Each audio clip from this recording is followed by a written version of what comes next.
Assalomu alaykum, hurmatli tomoshabinlar.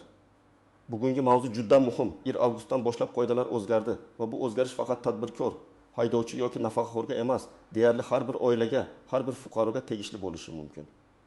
Agar siz hujjat rasmiylashtirsangiz, to'lov qilsangiz, kredit olmoqchi bo'lsangiz, jarima yoki qarzdorlik masalasiga e'tibor bermasangiz, yangi tartib sizga bevosita ta'sir qilishi mumkin.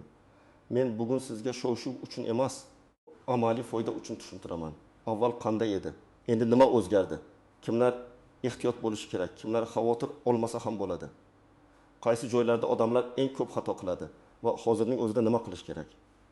Videoni oxirigacha ko'ring, chunki oxirida men sizga oddiy, lekin juda muhim tekshiruv ro'yxatini beraman.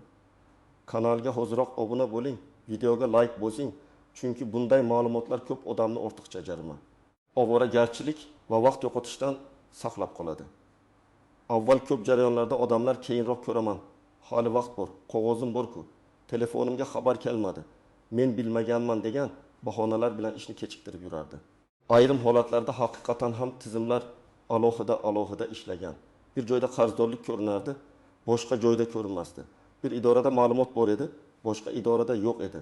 Inson o'zi bormaguncha masala ochilmasdi. Endi esa asosiy o'zgarish shundaki, ko'p jarayonlarda elektron ma'lumot, avtomatik tekshiruv va yagona bazadagi holat muhim bo'lib bormoqda. Ya'ni sizning hujjatingiz, qarzdorligingiz, jarimangiz, shartnomangiz, to'lovingiz yoki arizangiz bir joyda ko'rinmay qolishi qiyinlashadi. Bu bir tomondan qulay. Odam kamroq idoraga boradi, navbat kamayadi, ko'p xizmatlar onlayn bo'ladi. Lekin ikkinchi tomondan mas'uliyat ham oshadi. Agar sizning nomingizda qarzdorlik, noto'g'ri ma'lumot, eski telefon raqam, muddati o'tgan hujjat yoki tasdiqlanmagan ariza bo'lsa, tizim buni to'xtatib qo'yishi mumkin. Eng katta muammo shundaki, odamlar o'zgarishning o'zini emas, uning oqibatini kech tushunadi. Masalan, kimdir davlat xizmatiga boradi, unga avval qarzdorlikni yoping deyishadi. Kimdir bankka kredit uchun murojaat qiladi, unga ma'lumotlaringiz mos emas deyishadi. Kimdir avtomobil bilan bog'liq ish qilmoqchi bo'ladi, lekin eski jarima chiqib qoladi. Kimdir kommunal xizmat bo'yicha muammo bo'lmaydi deb o'ylaydi, lekin shartnoma nomi boshqa odamda turgani uchun yangi tartibda rasmiy ish bitmaydi. Shu sababli 1 avgustdan keyingi asosiy qoida bitta. Endi men bilmas edim degan gap ko'p holatda yordam bermaydi. Har bir fuqaro o'z nomidagi hujjatlar, to'lovlar va majburiyatlarni oldindan tekshirish kerak. Avvalgi tartibda ko'plab holatlarda odamning o'zi tashabbus ko'rsatmasa, masala joyida turaverardi. Masalan, yashash manzili o'zgargan, lekin hujjatlarda eski manzil qolgan. Telefon raqami yangilangan, lekin bankda yoki davlat xizmatlari tizimda eski raqam turibdi. Avtomobil sotilgan, lekin rasmiylashtirish oxirigacha tugamagan. Uy-joy bo'yicha kommunal shartnoma hali ham marhum ota yoki ona nomida. Biror jarima kelgan, lekin odam uni vaqtida ko'rmagan. Bularning barchasi ilgari ham muammo edi, ammo ko'p hollarda muammo faqat kerakli joyga borganda bilinardi. Endi esa yangi tartiblarning ma'nosi shundaki, ma'lumotlar ko'proq avtomatik solishtiriladi. Tizimlar bir-biriga bog'lanayotgani sababli bitta joydagi xato boshqa xizmatga ham ta'sir qilishi mumkin. Masalan, siz davlat xizmatlari portalidan ma'lumotnoma olmoqchisiz. Agar shaxsiy ma'lumotlaringizda nomuvofiqlik bo'lsa, ariza qaytishi mumkin. Bankda kredit yoki karta xizmatidan foydalanmoqchisiz. Agar pasport yoki ID karta ma'lumotlari yangilanmagan bo'lsa, qo'shimcha tekshiruv talab qilinadi. Uy-joy bilan bog'liq ish qilmoqchisiz. Agar kadastr, kommunal va shartnoma ma'lumotlari bir-biriga mos kelmasa, ish cho'ziladi. Yangi tartibda yana bir muhim narsa bor, muddatlar. Ko'p odamlar muddatni e'tiborsiz qoldiradi. 1-2 kun kechiksam nima bo'ladi deb o'ylaydi. Lekin avtomatik tizim uchun 1 kun ham kechikish hisoblanadi. Masalan, to'lov muddati 10 sana bo'lsa, 11 sana allaqachon kechikish sifatida ko'rinishi mumkin. Hujjat topshirish uchun 30 kun berilgan bo'lsa, o'dim ilk kuni tizim sizni kechikkan deb baholaydi. Shu sababli endi muddatlarga eski odat bilan emas, aniq kalendar bilan qarash kerak.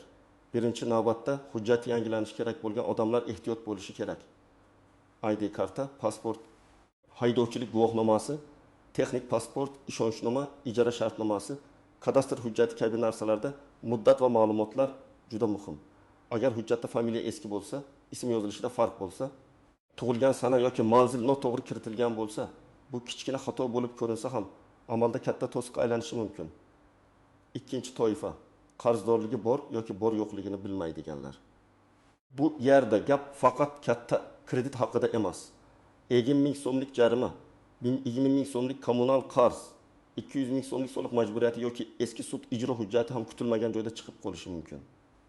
Odamlar ko'pincha menda katta qarz yo'q deydi. Lekin tizim katta kichik deb ajratmaydi. U majburiyat bor yoki yo'qligini ko'rsatadi. Uchinchi toifa avtomobil egalari va haydovchilar. Avtomobil bilan bog'liq jarimalar, sug'urta, texnik olat, ishonchnoma va rasmiy egalik masalalari doimo muhim bo'lgan. Yangi tartiblar sharoitida esa avtomobilni og'zaki kelishib sotish, ishonchnoma bilan uzoq yurish, jarimani kim to'lashini aniqlamaslik yanada xavfli bo'ladi. Masalan, mashina sizning nomingizda, lekin boshqa odam haydayapti. Qoidabuzarlik qilinsa, jarima birinchi navbatda kimga ko'rinadi? Albatta, rasmiy egaga. Keyin siz mashina menda emas edi deb isbotlab yurishingiz mumkin, lekin vaqt, asab va pul ketadi. 4-toifa uy-joy egalari, ijarachilar va uyida propiska yoki vaqtincha ro'yxat masalasi borlar. Ko'p oilalarda uy bir odam nomida, kommunal hisob boshqa odam nomida, yashayotganlar esa 3-odamlar bo'ladi. Avval bu oddiy ko'ringan, lekin rasmiy ish kerak bo'lganda, masalan, subsidiya, kredit, kommunal bo'yicha qayta hisob-kitob, kadastr o'zgarishi yoki meros masalasi chiqsa, hamma narsa bir-biriga mos bo'lishi kerak. 5-toifa tadbirkorlar va o'zini o'zi band qilganlar. Soliq hisobotlari, chek berish, bank aylanmalari, shartnomalar, ijara, xodimlar bilan bog'liq hujjatlar tartibli bo'lmasa, yangi nazorat mexanizmlari buni tezroq ko'rsatadi. Masalan, kichik do'kon egasi kunlik savdoni yuritadi, lekin ijara shartnomasini rasmiylashtirmagan. Yoki usta xizmat ko'rsatadi, pulni kartaga oladi, lekin faoliyat turi bo'yicha ro'yxatdan o'tmagan. Bunday holatlarda muammo birdaniga chiqadi. Agar sizning hujjatlaringiz tartibda bo'lsa, telefon raqamingiz barcha xizmatlarda yangilangan bo'lsa, qarzdorliklaringizni vaqtida tekshirib tursangiz, avtomobil, uy-joy va shartnomalar rasmiy bo'lsa, vahimaga tushishga hojat yo'q. Yangi tartib sizga ko'proq qulaylik beradi. Chunki ma'lumotlar to'g'ri bo'lsa, xizmatlar tezlashadi, ortiqcha qog'ozbozlik kamayadi, arizalar onlayn ko'rib chiqiladi. Lekin xavotir olmasa bo'ladi degani tekshirmasa ham bo'ladi degani emas.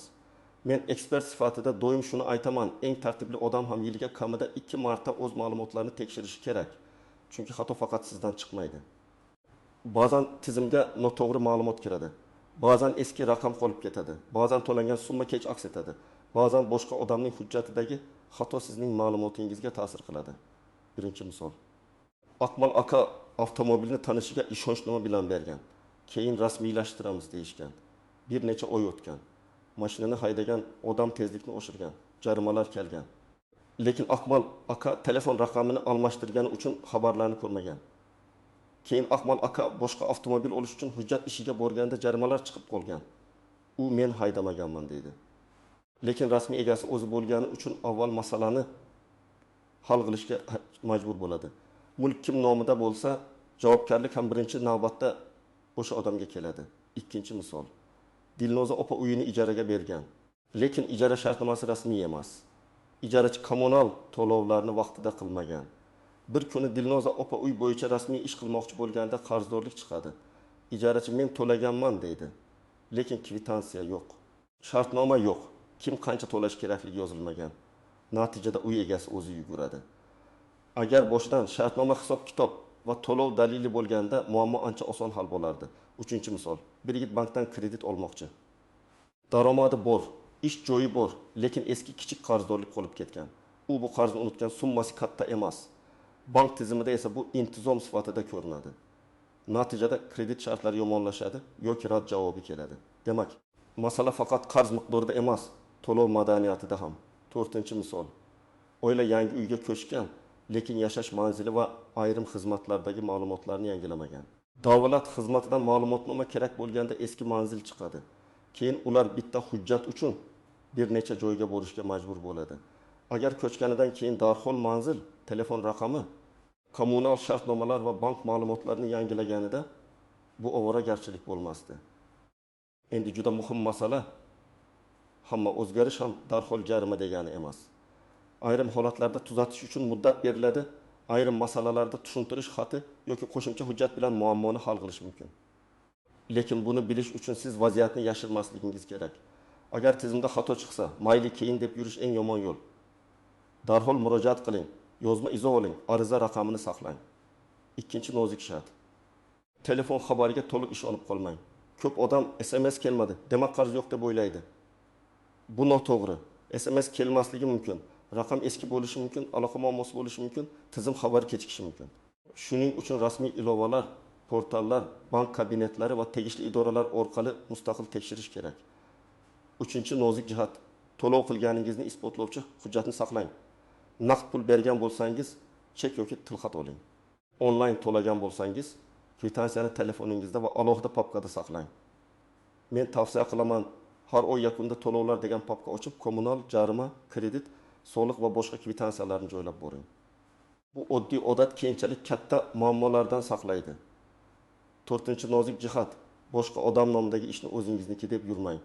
Uy otangiz nomida bo'lsa, avtomobil akangiz nomida bo'lsa, sim karta boshqa odam nomida bo'lsa, bank kartasidan boshqa odam foydalansa, bularning hammasi kelajakda tushunmovchilik keltiradi.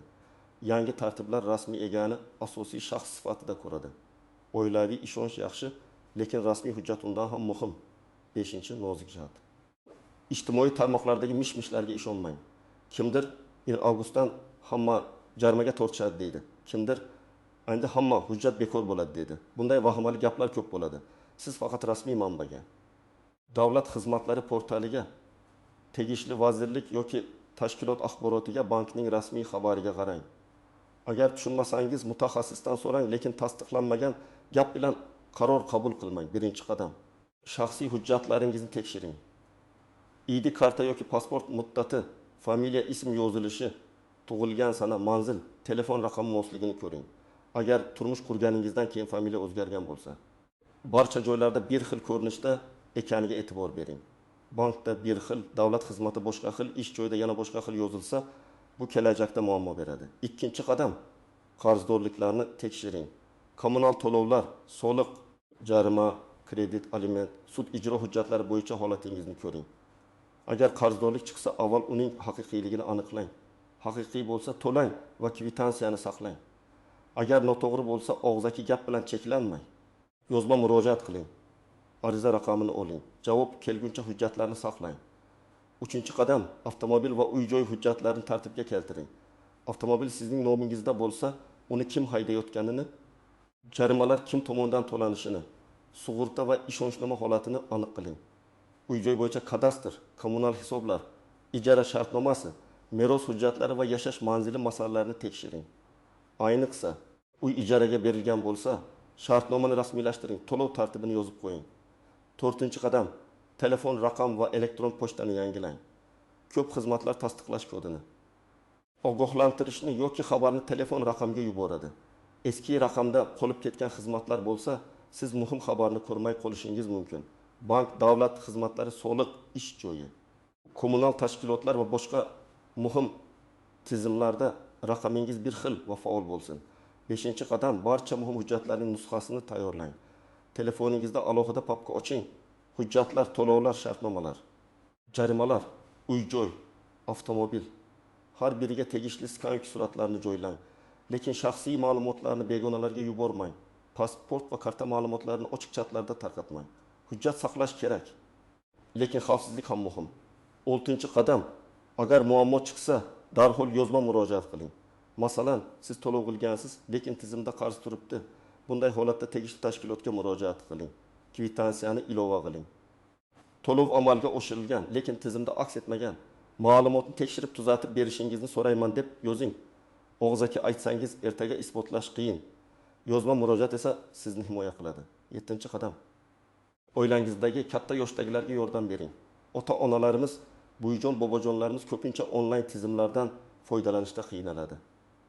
Ular SMS'ni o'qimasligi, ilovaga kira olmasligi, muddati o'tgan hujjatni bilmasligi mumkin. Ularning nomida uy, yer, avtomobil yoki kommunal hisob bo'lsa, albatta tekshirib bering. Chunki muammo chiqqandan keyin hal qilish qiyinroq bo'ladi. Agar siz idoraga murojaat qilmoqchi bo'lsangiz, arizada aniq yozing. Masalan, mening nomimda ko'rsatilayotgan qarzdorlik bo'yicha ma'lumotni tekshirib berishingizni so'rayman. Ushbu qarzdorlikka asos bo'lgan hujjat, sana, summa va hisob-kitobni taqdim etishingizni so'rayman. Agar to'lov qilgan bo'lsangiz, to'lov kvitansiyasi ilova qilinadi. Tizimdagi ma'lumotni yangilab berishingizni so'rayman. Agar shaxsiy ma'lumot xato bo'lsa, shaxsiy ma'lumotlardagi nomuvofiqlikni tuzatish bo'yicha amaliy yordam berishingizni so'rayman. Arizada hissiyot emas, fakt bo'lsin. Meni qiynab yubordingiz. Nega bunaqa qilyapsizlar degan gaplar o'rniga sana, summa, hujjat raqami, to'lov raqami, telefon raqam, ilova qilingan hujjatlar ro'yxatini yozing. Shunda murojaatingiz tezroq va aniqroq ko'rib chiqiladi. Birinchi xato oxirgi kunga qoldirish. Hujjat muddati tugashiga bir kun qolganda borish xavfli. Tizim ishlamasligi, navbat bo'lishi, qo'shimcha hujjat so'ralishi mumkin. Har qanday muhim ishni kamida 7-10 kun oldin boshlang. Ikkinchi xato, qarindosh nomidagi kartadan, sim kartadan yoki hujjatdan foydalanish. Bugun qulay tuyuladi, ertaga isbot masalasida muammo bo'ladi. Uchinchi xato, og'zaki kelishuv. Avtomobil, ijara, qarz, xizmat ko'rsatish, ta'mirlash, pul berish masalalarida kamida oddiy yozma dalil bo'lsin. Tilxat, shartnoma, chek, bank o'tkazmasi izohi sizni himoya qiladi. To'rtinchi xato, rasmiy xabarni o'qimaslik. Telefoningizga kelgan xabarlarni, davlat xizmatlari kabinetini, bank ilovasidagi bildirishnomalarni e'tiborsiz qoldirmang. Har bir xabar jarima degani emas, lekin muhim ogohlantirish bo'lishi mumkin. Beshinchi xato, hamma shunday qiladi deb yurish. Hamma ishonchnoma bilan yurishi, hamma ijara shartnomasiz yashashi, hamma kvitansiyasiz pul berishi mumkin. Lekin muammo chiqqanda javobgarlik sizga keladi. Qoidalar kuchaygan paytda hamma sizni himoya qilmaydi, hujjat himoya qiladi.